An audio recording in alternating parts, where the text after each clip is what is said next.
ఒక ఊర్లో మీకు నచ్చిన క్వాలిటీస్ ఉన్న భర్తను కొనుక్కోవచ్చని ఒక షాప్ ఓపెన్ అయింది. కాస్త రేట్ ఎక్కువైనా ఈ ఐటెం చాలా బాగుందే. ఏం బాగుంది? చప్పిడి ముక్కు, సన్నాది మొహం. కొత్త ఐటమ్ వచ్చింది. వినడానికి వింతగా ఉన్నా అక్కడ కొత్తగా ఇలాంటి ఒక బర్తల షాప్ పెట్టారు. కాకపోతే అక్కడ ఒక రూల్ ఏంటంటే ప్రతి ఒక్కరూ ఒక్కసారి మాత్రమే ఆ షాప్లోకి వెళ్ళాలి. అందులో మొత్తం 6 అంతస్తులున్నాయి. ప్రతి అంతస్తులో రకరకాల బర్తలుంటారు. మీరు పైకి వెళ్లే కొద్దీ ఇంకా మంచి వాళ్ళు దొరుకుతారు. కానీ ఒక కండిషన్ ఏంటంటే ఒక్కసారి ఒక అంతస్తు దాటి పైకి వెళ్తే మళ్ళీ కిందకి రావడం కుదరదు, బయటికి వెళ్ళిపోవాల్సిందే. దీంతో ఆ ఊర్లో ఉన్న ఆడవాళ్ళంతా ఆ షాప్ ముందు గుమిగూడారు. అక్కడికి వచ్చిన ఒక అమ్మాయి చాలా ఆశతో ఆ షాప్లోకి వెళ్ళింది.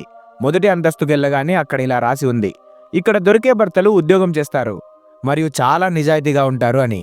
ఆ అమ్మాయి అనుకుంది, ఓకే ఇది బాగుంది, కానీ రెండో అంతస్తులో ఇంకా మంచి వాళ్ళు ఉండొచ్చు కదా అని పైకెళ్ళింది. రెండో అంతస్తులో ఇలా ఉంది, ఇక్కడ భర్తలు ఉద్యోగం చేస్తారు, నిజాయితీ పరులు మరియు వీళ్ళకి పిల్లలంటే చాలా ఇష్టం. ఆ అమ్మాయి మురిసిపోయింది. పిల్లల్ని ప్రేమించే భర్త దొరకడం గ్రేట్. కానీ మూడో అంతస్తులో ఇంకేముందో చూద్దామని ఆశగా ముందుకెళ్ళింది. మూడో అంతస్తులో వీరు ఉద్యోగం చేస్తారు, నిజాయితీ పరులు, పిల్లల్ని ప్రేమిస్తారు మరియు చూడ్డానికి చాలా అందంగా ఉంటారని రాసి ఉంది. అది చూసిన ఆమె ఆశ్చర్యపోయింది. అబ్బో ఇంతకన్నా ఇంకేం కావాలి?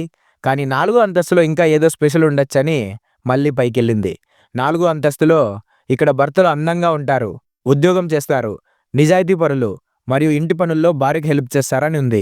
అమ్మాయికి అస్సలు నమ్మకం కలగలేదు. ఇంత మంచి భర్త దొరికితే లైఫ్ సెటిల్ అయిపోతుంది. కానీ 5వ అంతస్తు వరకు వచ్చాక చూడకుండా ఎలా వెళ్తామని పైకి అడిగేసింది. 5వ అంతస్తులో ఇలా ఉంది, ఇక్కడ భర్తలు ఉద్యోగం చేస్తారు, అందంగా ఉంటారు, ఇంటి పనులు చేస్తారు మరియు తమ భార్యలను పిచ్చిగా ప్రేమిస్తారు అని.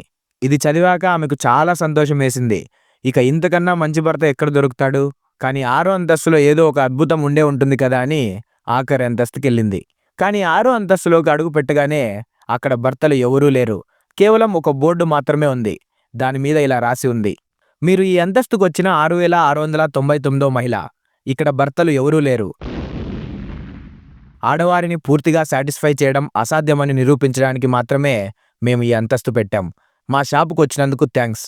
ఎడమవైపు ఉన్న మెట్ల నుండి బయటికి వెళ్ళిపోండి అని.